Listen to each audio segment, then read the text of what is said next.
I'm seeing a lot of coincidences between the Third Reich and America today. Especially how they're trying to drive a wedge between family, kids and their family and shit like that. Trying to make it because they try to make it seem like,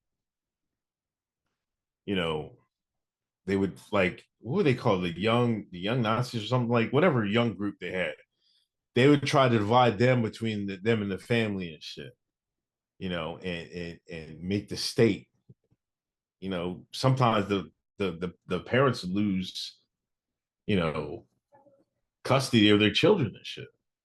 And another thing that reminds me of today is that some of the Germans, after a while, after Nazi was in power for a while, some of the Germans started, you know, holding secret meetings and revolting against the Nazi party, right?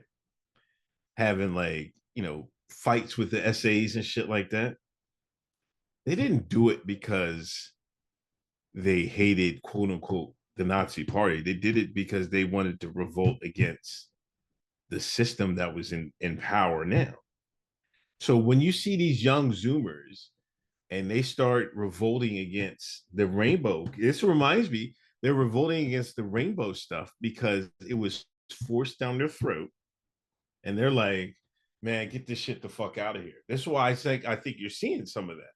It's not necessarily they don't agree with or hate them people.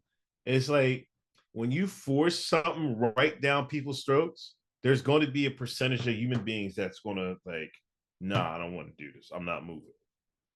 And I think that's there's a strange what's the word for it? Similarity between those two. Fire take, Don DeMarco.